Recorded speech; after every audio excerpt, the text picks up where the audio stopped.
શ્રી ગણેશ એ સુખ કરતા દુઃખ હરતા કહેવાય છે. તેમની આરાધના સર્વ સુખોને પ્રાપ્ત કરાવે છે.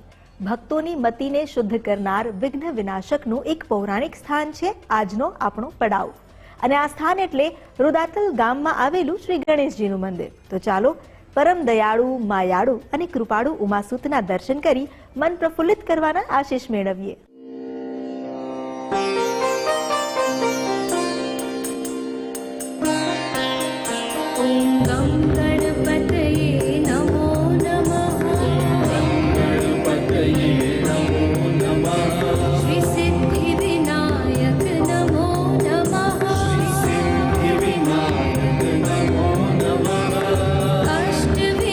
ભગવાન શ્રી ગણેશ, જેમની પૂજા અર્ચના બધા દેવી દેવતાઓમાં સૌથી પહેલા થાય છે, જેમને ગજાનન, વિઘ્નહર્તા, ગણપતિ, લંબોદર જેવા અનેક નામોથી આપણે પૂજા કરીએ છીએ. તેમની પૂજા કરવાથી આપણા તમામ વિઘ્નો દૂર થઈ જાય છે. તેવા આપણા સૌના બાપાનું એક પ્રાચીન મંદિર બહુચરાજીથી 19 કિલોમીટર દૂર રુદતલ ગામમાં આવેલું છે. આ ગામમાં 1200 વર્ષ પુરાના ગણપતિ દાદાનું પ્રાચીન મંદિર આવેલું છે. આ મંદિરની વિશેષતા એ છે કે તે આખા ઉત્તર ગુજરાતમાં એકમાત્ર એવું મંદિર છે જ્યાં ગણપતિ દાદાની સાથે રિદ્ધિ સિદ્ધિ પણ બિરાજમાન છે. અહીં આવતા તમામ ભક્તોની મનોકામના ગણપતિ દાદા પૂરી કરતા હોવાની માન્યતા છે. આ મંદિર ઉત્તર ગુજરાતના શ્રદ્ધાળુઓનું આસ્થાનું કેન્દ્ર છે. અહીં ભક્તો સંતાન પ્રાપ્તિ, વિદેશ ગમન, સુખ શાંતિ તેમજ અનેક પ્રકારની મનોકામના સાથે દાદાના દર્શને આવે છે. આ તમામ ભક્તોની મનોકામના ગણપતિ દાદા પૂર્ણ કરે છે. અહીં દૂર દૂરથી ભક્તો સંઘ દ્વારા તો કોઈ નતમસ્તક થઈ રોડ ઉપર દંડવત પ્રણામ કરતા આવતા જોવા મળે છે. ખાસ કરીને દર મહિનાની ચોથના દિવસે વિશેષ ભક્તોની ભીડ જોવા મળે છે. આ મંદિરથી 1 કિલોમીટરના અંતરે આવેલ રુદાતલ ગામના નામ પરથી રુદાતલા ગણેશ મંદિર ઓળખાય છે. આ પવિત્ર સ્થાનકમાં દર મહિનાની ચોથ તેમજ દર રવિવારે ભક્તોની ભારે ભીડ જોવા મળે છે. તેમજ વૈશાખ સુદ ચોથના રોજ ગણપતિ દાદાની બળદગાડામાં માંડવી નીકળે છે, જેમાં લોકો દ્વારા બળદગાડામાં હાથી જેવો આકાર આપવામાં આવે છે. તેમજ અન્ય એક ગાડામાં ચકડોળ પણ બનાવવામાં આવે છે. આ માંડવી નિજ મંદિરથી નીકળી બાજુના ગામ રુદાતલ ફરી નિજ મંદિર પરત ફરે છે. દાદાની આ નગરચર્યામાં ગુજરાતભરમાંથી ભક્તો દર્શનનો લાભ લઈ ધન્યતાની અનુભૂતિ કરે છે. જે સિદ્ધિ વિનાયક જે પ્રખ્યાત મંદિર છે દાદાનું, ત્યાં જે પુણ્ય મળે છે અહીંયા મળે છે પુણ્ય. અને રિદ્ધિ સિદ્ધિ સાથેના ગણપતિ દાદા છે અમારા, સહપરિવાર સાથે બિરાજમાન છે.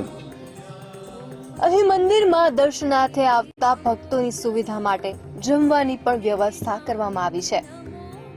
દંતકથા મુજબ વર્ષો પહેલા, એટલે કે લગભગ 1200 વર્ષ પૂર્વે સીતાપુર ગામના પટેલ ભાઈઓ બાંટે અને રુદાતલ વચ્ચે એક પથ્થર પડ્યો હતો. એ પથ્થર લઈ અને ગાડામાં નીકળ્યા અને રુદાતલ ગામની હદ પૂરી થઈ ત્યારે ગાડું અટક્યું અને એ ગાડામાં કંઈક ચમત્કાર પથ્થરમાં હશે એ સમજી અને ગાડામાંથી પથ્થર નીચે ઉતાર્યો અને ગાડા ચાલતા થયા. ત્યાર પછી અમારા વડવાઓએ આ જગ્યા ઉપર સામાન્ય ગણપતિનું મંદિર બનાવ્યું અને સેવા પૂજા કરતા હતા. આ મંદિરમાં ભક્તો જે કોઈ મનોકામના લઈને આવે છે તે તમામની મનોકામના વિઘ્નહર્તા ગણપતિ દાદા ચોક્કસથી પૂરી કરે છે. આ મંદિરની સાથે રસપ્રદ વાત એ છે કે ગણપતિ દાદાની બિલકુલ સામે મૂષક રાજા પણ બિરાજમાન છે. મૂષક એટલે દાદાનું પ્રિય વાહન મનાય છે અને તે સતત દાદાની નજીકનું સ્થાન પ્રાપ્ત કરેલ હોવાથી તેને પણ લોકો પૂજનીય માને છે. એટલે જ અહીં આ મૂષકના કાનમાં પોતાની મનોકામના કહેવાથી મનોકામના ચોક્કસથી પૂરી થતી હોવાની પણ માન્યતા છે. અહીં આ સ્થાનકમાં દાદાને પ્રિય એવા લાડુનો પ્રસાદ ધરાવવામાં આવે છે. અહીં આ સ્થાનકમાં દુંદાળા દાદાના દર્શનથી સિદ્ધિ વિનાયક ગણપતિ દાદાના દર્શનનું પુણ્ય મળે છે.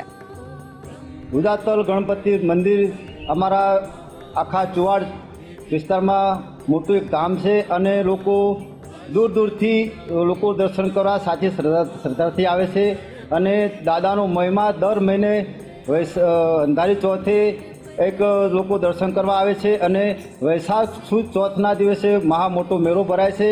ગણપતિ દાદા પ્રત્યે ખૂબ જ શ્રદ્ધા સંકળાયેલી છે. ગણપતિ દાદા સર્વેની મનોકામના પણ પૂર્ણ કરે છે. અમારા બેબીને જે ભોણીઓ આવે એવી શ્રદ્ધા હતી તો પણ એ પણ શ્રદ્ધા ગણપતિ દાદાએ પૂર્ણ કરેલી છે. એટલે જેમ બોમ્બેમાં જેમ ગણપતિ દાદા છે એવા જ અહીંયા રુદાતલમાં એ ગણપતિ દાદા સ્વયંભૂ પ્રગટ થયેલા ગણપતિ દાદા છે. અહીં આવતા લોકોની આધિ વ્યાધિ અને ઉપાધિનો દર્શન માત્રથી નાશ થઈ પરમ સુખની પ્રાપ્તિ થાય છે. ત્યારે આપ પણ પહોંચો દાદાના ધામ પર અને પ્રાપ્ત કરજો ધન્યતા. મહેસાણાથી મુકેશ જોશીનો અહેવાલ, OTT ઇન્ડિયા, રગ રગમાં હિન્દુસ્તાન.